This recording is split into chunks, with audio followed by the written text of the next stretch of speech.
Shubman Gill Edgbaston లాంటి వేదికల్లో చారిత్రాత్మకమైన విజయాన్ని అందుకున్నాడు. దిగ్గజాలకు కూడా సాధ్యం కాని ఈ విజయాన్ని తాను కెప్టెన్సీ చేస్తున్న రెండవ మ్యాచ్లోనే అందుకున్నాడు. దీంతో గిల్ పేరు ఒక్కసారిగా మారుమోగుతుంది. కానీ గిల్ చేసిన ఒక పని వల్ల బీసీసీఐకి కోట్లలో నష్టం తెచ్చిపెట్టబోతుంది. బర్మింగ్హామ్లో రెండవ టెస్ట్ ఆడుతుండగా రెండవ ఇన్నింగ్స్ ను డిక్లేర్ చేస్తున్నప్పుడు గిల్ బ్లాక్ కలర్ టీషర్ట్ వేసుకున్నాడు. అదంతా బాగానే ఉన్న ఆ టీషర్ట్ మీద నైకీ సింబల్ ఉంది. దీంతో పెద్ద రచ్చ మొదలైంది. ఎందుకంటే ప్రస్తుతం టీమిండియా ఒఫీషియల్ స్పాన్సర్ గా అడిడాస్ ఉంది. ఈ కాంట్రాక్ట్ మరో 3 ఏళ్లు ఉండబోతుంది. అంటే 2023 నుండి 2028 మార్చ్ వరకు టీమిండియా మ్యాచ్ ఆడుతున్నప్పుడు ఆ జెర్సీలనే వాడాలి.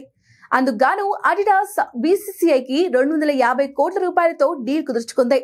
కానీ గిల్ నైకీ టీషర్ట్ తో కనిపించడంతో ఇప్పుడు వాళ్ళు బీసీసీఐ డీల్ క్యాన్సిల్ చేసే అవకాశం ఉంది.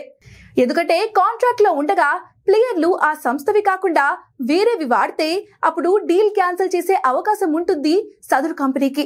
అయితే గిల్ ఫోటో సోషల్ మీడియాలో వైరల్ అయ్యాయి. మరి ఇప్పుడు అడిడాస్ వాళ్ళు ఈ డీల్ పై ఎటువంటి నిర్ణయం తీసుకుంటారో చూడాలి.